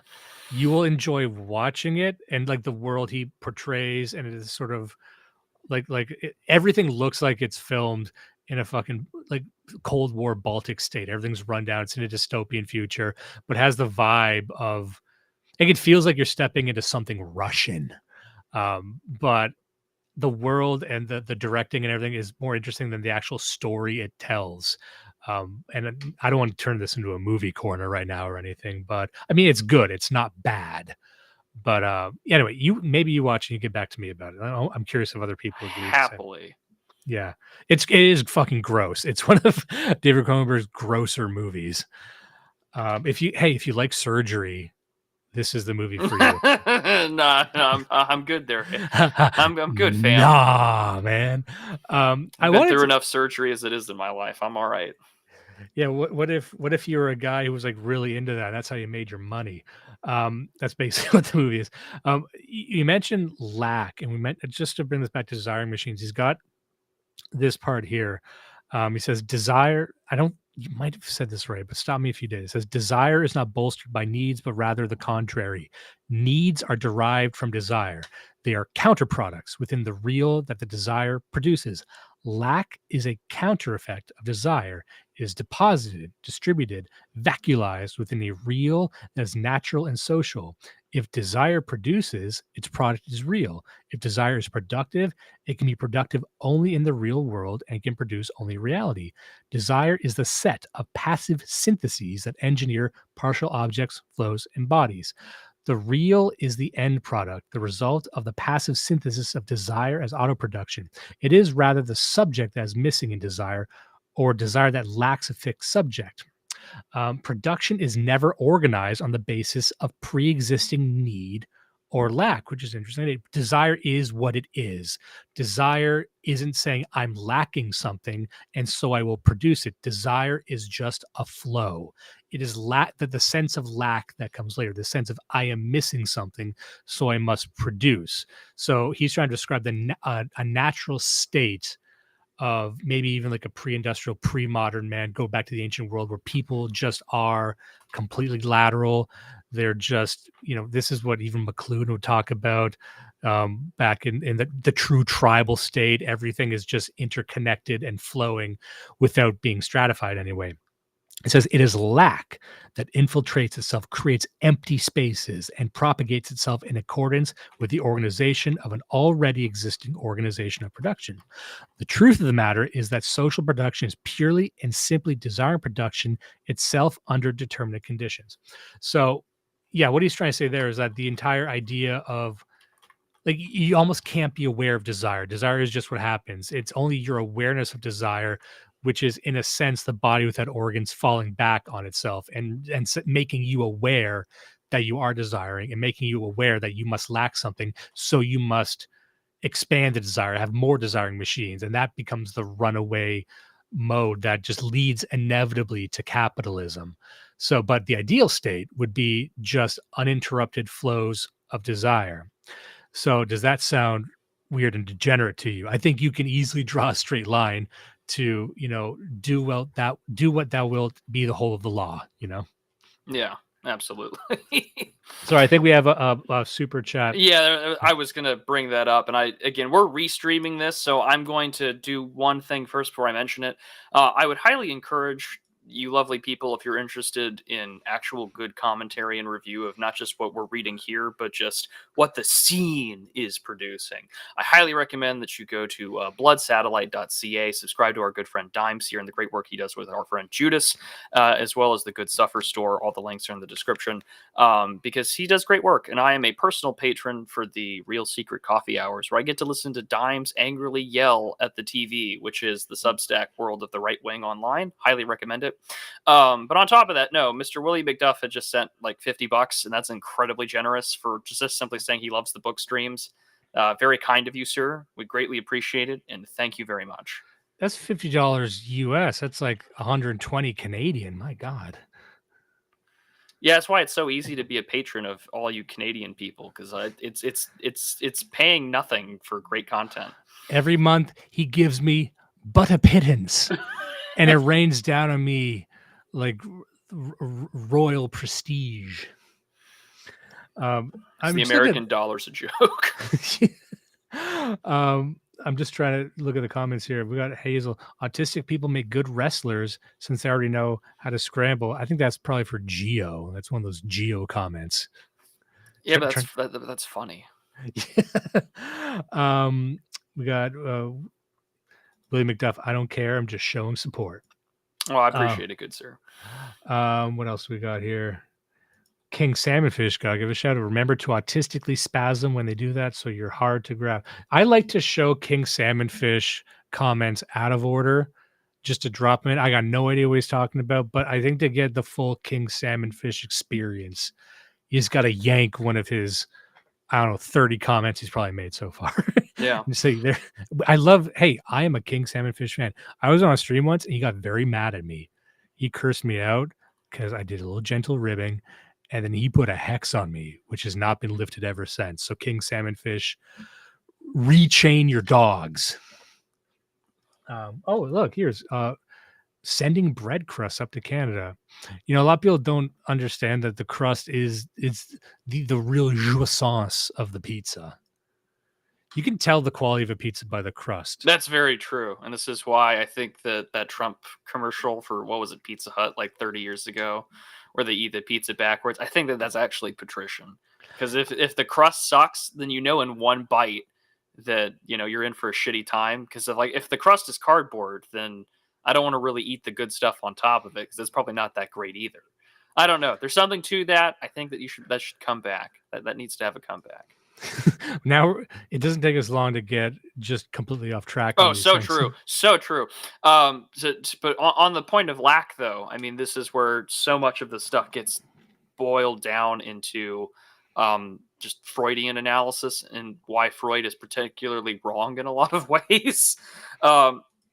Just because lack isn't just based off of, oh well, I desire something because of of lack. It's actually no. Instead, it's more along the lines of, if we look at all these movements that exist. For instance, they do a great job talking about liberation. All these, what Freud talks about, these like litanies of ignorances that of the unconscious. It knows nothing about Oedipus. It knows nothing of parents, gods, the law, lack. Women's liberation movements are correct in saying we're not castrated, so you can so you get fucked. Far from being able to get by with anything like that wretched maneuver where men answer that this itself is proof that women are castrated, or even console women by saying that men are castrated too, all while rejoicing that they are castrated the other way on the side. That is not superimposable. It should be recognized that women's liberation movements contain, in more or less an ambiguous state, what belongs to all requirements of liberation: the force of the unconscious self, the investment by desire of the social field, and the divestment of repressive structures. Nor are we going to say the question is not knowing if women are castrated, but only if the unconscious believes it, since all ambiguity lies there. The belief applied to the unconscious, what does that signify? What is the unconscious desired but anything to believe rather than to produce? What are these operations or artifices that inject the unconscious with beliefs that they are not even irrational but contrary only to reasonable and consistent with the established order? And to just sort of break that all down, Deleuze and Guattari are simply saying, hey, according to our model here, like Freud is missing out on the fact that this unconsciousness model doesn't actually answer for why things do the way that they do. If we think that it's penis envy, or if we think that women are castrated, actually no, it's not what they're saying here. Instead, if anything, it's not getting at the core structure of why are they doing that. It is because they know that they are being oppressed. It's that they think that they're being exploited, and it's not because we're castrated, but it's the simple fact that we know that we are part of a desiring system that has us exploited, and we wish to escape that. And so Deleuze and Guattari are building off of this desire and building off production and building off lack, and saying Freud is wrong and is too sexual, which is funny considering how many times the word anus gets mentioned in this text. But instead, it's so much. I'm not even kidding. Like in the PDF that I have, that word alone is mentioned 35 times. And I'm not even going to get started with the other organs. But but I mean, again, they're simply saying that these earlier forms of psychoanalysis don't consider the actual reasons why we build anything or why we do it. And it's because we wish to be part of a greater assembly, hence assemblages, of systems of production. And women's lib recognizes, hey, we're kind of getting fucked over here. Although they've been wrong, and women have been self-owning themselves for a while now. Look up the paradox of female happiness if you're interested, or just follow Max Danger on Telegram, I guess. But like either which way, you can have fun with that. But they're simply pointing out that actually the Freudian way of looking at this, and alongside Marx, is incomplete, and it is a model that doesn't allow you to actually answer the question as to why people seek liberation. And let me just, before I answer that, I just want to pay attention here to Vingul. This is a creed-respecting chat. Pearl Jam can get fucked. No argument. Hey, ain't nothing wrong with that. But just to that last one you're making, that's why there's a lot in this book, as shocking as it might be to hear, that I don't disagree with. Like, I actually think with them attacking what many understand as the most popular Freudian analysis, which is that everything comes back to sex, and everything comes back to sex within the family construct. That, oh, if you want to do, that's the joke. You want to do this, that must mean you want to fuck your dad. You want to fuck your mom. You ever wanted to be in the army? Well, I guess that means you're gay with your dad. That's not far off from what he said. And so they're saying, no, that's stupid, which is a good instinct to follow, and that it's actually much more nuanced and complex than that. But You know what's interesting with a lot of these Marxists, if I am taking their ideas seriously and following them, faithfully and within the context of their own logic, I don't disagree with a lot of it. It's just I refuse to think it's bad. Like, for example, what they're saying is that we create these constructs almost naturalistically because nothing here in this model is actually synthetic. It's not like humans were just recently in a natural state and then capitalism showed up and corrupted us. They are saying that capitalism is natural, fascism is natural, and that it is the destiny of all of these desiring machines to almost work against themselves. It is natural for our desires to create these matrices that imprison themselves. I just think that's good. If we take that at face value, that's good. That means we are always constantly stepping outside of ourselves. We're always, and maybe not all of us. Hey, by the way, let's just say maybe only certain people can do this. Maybe only certain people from certain geographic areas can do this. We don't need to go down that alley, but I think a lot of people know what I'm saying. But let's say if you are always trying to step back and step back and step back and analyze what it is you're doing, and creating these prisons for yourself to constrain this chaotic desire, sure, I'll accept that. But I don't accept that it's bad or something that must be deconstructed. You see what I'm saying? And so I'll actually quite like a lot of this book, but the solution to this is to become a trans schizophrenic. And you know what? I got news for you, pal. I don't want to become a trans schizophrenic. That's not on the menu for my community, right? And I honestly don't think in this book, at least, they did a good job explaining why their solution is superior. You know what I mean? Hmm. Like, it just says like, because it's like, why would I will accept that the schizophrenic is the rebellion against all of this, that it is an attempt to return to uninterrupted flows of desire and to step outside of this entire clockwork machine and just not be subject to it. I accept that, but why would I want to do that? Why is that anything anyone should do? Because it sounds like if you read this book fully, it's a great advertisement for fascism. Yeah, a little bit. You could definitely take it that way. I mean, for instance, when you start getting into the actual Oedipal stuff they talk about, he says, Oedipus depends on this sort of nationalistic, religious, racist sentiment and not the reverse. It is not the father who is projected onto the boss, but the boss who is applied to your father, either in order to tell you, you will not surpass your father, or you will surpass him to find our forefathers. Lacan has demonstrated in a profound way the link between Oedipus and segregation.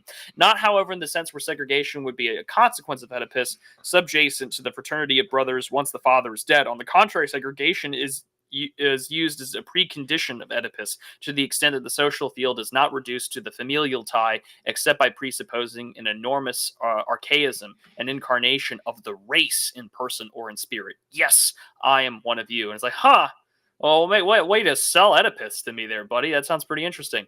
They start talking about, of course, that this isn't a question of ideology. Rather, instead, it's a part of the social desire to produce, and desire is part of that social and technical infrastructure. And this is why they say, and I think this is a great place where we can sort of tease the next episode where Gio joins us, is hence the goal of schizoanalysis, to analyze the specific nature of libidinal investments in the economic and political spheres, and thereby to show how, in the subject who desires can be made to desire its own repression, whence the role of the death instinct in the circuit connecting desire to the social sphere.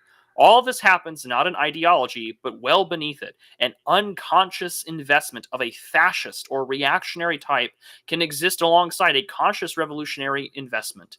Inversely, it can happen, rarely, that a revolutionary investment on the level of desire coexists with a reactionary investment conforming to a conscious interest. And that last sentence, revolutionary investment on the level of desire coexists with a reactionary investment conforming to a conscious interest.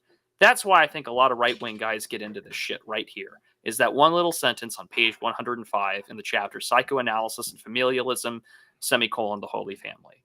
Why? Because there's a lot of people that have some revolutionary ideas on this side of things, but they conform to reactionary investments. That I would like to have the social standings of things that were considered normal prior to the French Revolution, but I would also really like to land on Mars and put up like a blackjack and hooker station there. Those are all great things. No, that probably is where we need to depart soon, because the next episode I think will add, because you're thinking that, oh, that must have been the entire book. Like, we're really only, I'd say a quarter to a third through Yeah. it. And we've touched on some really interesting ideas about how, this isn't just locked within the modern timeline. Like, a lot of this relies on an interpretation of pre-modern man, of ancient man, and hypothesizing how they lived. Sorry, did you read something there? Yeah, I saw a super chat on Entropy. It's from our friend Sean Schaefer. He says, it seems like the best argument against these ideas is to redact the author, or at least call him a fag. I think that's how you should start. And that's what, what? If by the end of this, that's the only takeaway, fair. But it's wild. Like, the reason we get into these books is because they have traveled, that they do have resonance with a lot of young people now even. And for one reason or another, someone had asked earlier in the chat when this was written, I believe it was in the 70s. Someone made a funny comment by saying, oh yeah, I've watched movies from the 70s. It makes sense that this would come from there. But, the fact that it has stood the test of time, and I think a lot of the theory coming from the left, it is constructed on top of this, whether or not they've even read it. It requires this sort of, like I said, if you are into Marxist theory, you do end up here inevitably, and you can only take it even further. And I think Zizek, in one of his books that I'd read, in Continents of the Void, he does take it into a really interesting cosmic scale. But yeah, you can. The reason this is also seductive, like, why do we read this? I think it's interesting. I want to understand why it stood the test of time. You know what I mean? Like, why does anyone know what Deleuzian means? Why is that relevant to political discourse? Maybe some people are using it incorrectly. That could be it. But there's something alive in this thing that has withstood the entropy of our culture. And so that's really why we're trying to take it seriously. And I do think, even if you disagree with it, you can see the parts that they're using. Like I had said, the idea of a desiring machine, it's interesting, but you can invert that. You can completely flip it on its head. And then it's a right wing, a dissident right sort of point. And you would only be able to flip it on its head if you have your first principles in place, and you've read enough other stuff that you can see that it's maybe not as well thought out as you might have been led to believe. Like, if you read it very carefully, like, oh, like, I don't think they know what they're talking about here, and they're just being a bit poetic. They're saying, oh, I'm just going to reference a song now I'm going to, so, like, you can't write a book and mention solar anus so many times and still trick me into thinking that you know what the fuck you're talking about. I'm sorry, it's not going to happen. And that sounds very dismissive, but I dismiss. That's my prerogative. I'm allowed to wave my velvet gloved hand and say, this is fucking stupid. Not all of it, but it has to be, because again, the destination of something like this is the deconstruction of all of society, all of human endeavor. But like I said, with that same sleight of hand, we could say that this is just a gleaming endorsement and and glorification of fascism, which I'm sure was not intended, but you should have provided a better solution than being a trans schizophrenic. That doesn't work on everyone. It's not going to work on us. Posted it again award. Posted it again award. Oh, geez, the fucking chat's going wild. Now they're just talking about movies. This is why you can't bring up movies in these things, and maybe we have to have a hard rule on these in the future. See, this is why you just need to make Movie Corner something you put on your Gumroad. I think I'm going to start. That's the second time someone has said it, because I have seen a lot of movies recently. Do you want to know what Dimes thinks about Deadpool and Wolverine? You can pay me for it. I Let's have see. learned that is the greatest pleasure of doing this online political shit is that turns out people really just want to talk about normal things that aren't like full of just lefty nonsense. And it's this, like, we talked about the eternal return earlier, and it's just like it's the eternal return to like the primordial like right winger online, which is like the return, the fall back to Gamergate. And that's why they probably let me write that stupid fucking article for The Blaze not too long ago. Yeah, that was a good one. And are you happy with that one? I'm happy with everything but the title. I remember you were complaining about the title. What was it again? DIY RPG FTW. And I was just like, I Oh just want to shoot no. myself, because the original title I had was Go Indie Young Man, because I was playing off the whole Go West and the Frontier being the title of the magazine. And instead I have like the most cringe ass title in that entire table of contents. But that's okay. We won't. Your title was better. I will return to Egg eventually. I rebuke the editor that decided that. Like, you're not connecting with anyone by saying FTW. Even millennials spit at you for saying that. I don't know. Maybe I know the editor. Sorry. Sorry. So we'll do this sometime in December, hopefully, before Christmas. And Gio will join us for part 2. And we'll really spend most of that episode focusing on Anti-Oedipus, but also everyone's favorite terms: territorialization, deterritorialization, and reterritorialization. Yeah, we didn't even really get into Oedipus, and it only makes sense if you go through all the stuff that we had said. But that really sits firmly in the psychoanalytic section, I think. But Yeah. if you can believe it, guys, it's going to get trippier. Oh, yeah. It will get trippier. I promise you. Oh, let me just one comment from Vingel: go indie, but never go the Decemberists. Sir, you were who put that comment up there? No, he needs to go. Vingel, you've lost your wrench. Fuck you. How dare you? Oh, I'm sorry, Vingel. I didn't mean to cast the spotlight on you there. Also, Hazel says, solar anus sounds like something Soul Bra is trying to sell. I think he has literally advocated for that. He might even sell a course on how to do it. But that's the next step of this, was reading all this wild shit and building a grift off of it. Can I build a subscription service off of rhizomes, off of, what else? What can I say I'm going to attach my name to that doesn't sound reprehensible? Nothing really from this book. There's nothing I'd want to do in real life. Well, there's that great band called Anal. You know how it goes. And you could do that. You could just call yourself Solar Anus, and you could just start a really passive-aggressive rock band. Start a really, like, no effort whatsoever. Because I remember that band, Anal C. I remember as a teenager discovering them. I said, yeah, man, this is really fucked up. This is probably the most fucked up band in the world. And then as I get older, I realized, man, that was the gayest band that's ever existed. And Seth Putnam is just like a fat loser who died of a heroin overdose. Like, oh yeah, okay, this guy sucks. Everything about this band sucks. And then you listen to the music. Like I growing up, I was into really heavier music, into even the pig squealing vocals and shit. I'm like, this is bad. Although Seth Putnam did do one of the best musical projects ever, called Impaled Northern Moon Forest, which is just making fun of black metal bands. They just did like an acoustic black metal album that was spoofing. And I think about that name all the time: Impaled Northern Moon Forest. It feels like a random name generator that your like Wiccan GF wants to name the baby that you've accidentally made with her.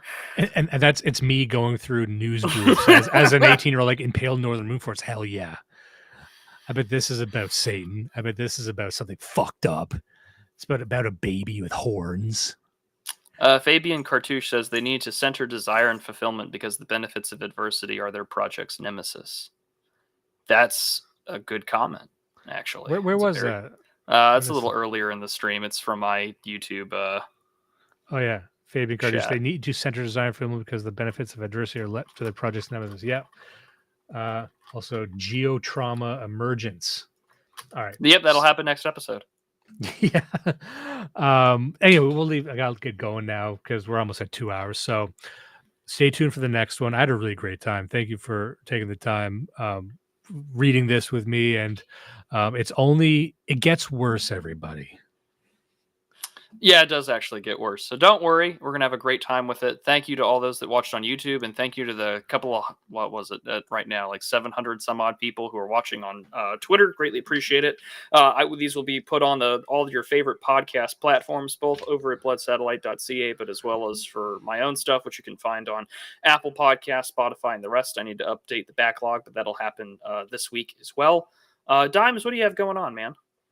Actually, later this week, I'm going to be on the Decameron Film Festival, which I know you had appeared on previously. Yes, I will actually. My appearance is going to be on December 7th. I'm going to be this week, and I'm doing a film called You Won't Be Alone. So people can look that up. It's a really fascinating movie. Tomorrow night, I'm going to be on with Miranchuk Now, which is a great show that I love. And we'll be discussing, which is going to be a couple of Canadian guys talking shit. So it's kind of the opposite of this episode. We're just going to be having a good time. Bloodsatellite.ca is Prudentialist, very benevolently mentioned at the start. Check that for everything. And goodsuffer.ca, we're selling a limited run shirt, the felted Lindy Waffen LLC shirt. Very, very proud of it. So go and check that out. And where can we find you, Prude? Oh, sure. You can just find me wherever that lovely amphibian profile picture you can find. I'm on Twitter, Substack, Telegram, all the rest. I will be, of course, with a new video out this Thursday. My good friend Ryan Turnipseed and I, we have about an hour and a half discussion diving into the history of what the term new right even means, the infighting between paleo-conservatives, Christian conservatives, libertarians, and neoconservatives throughout the 20th century. We build a lot off of Sam Francis and people like Murray Rothbard and their books about the betrayal of the American right and Beautiful Losers.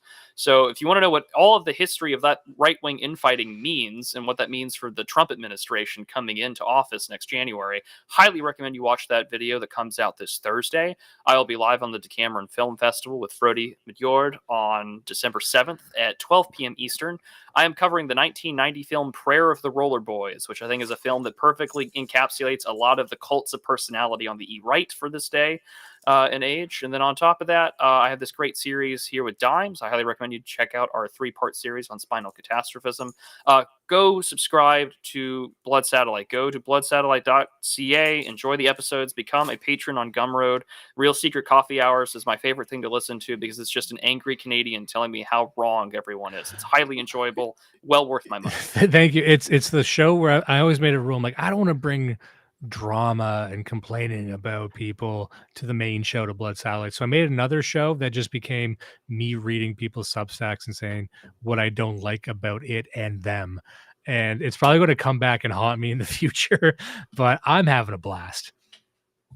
It's a good time. Prude's the one who endorsed me to keep doing it. Like well, I pay it. So I pay for it, so I'd hope so. And you're like, I love this. I'm like, I'm going to keep doing it just for you. If anything, if Prude's the only one paying for it, I'm still going to keep doing it.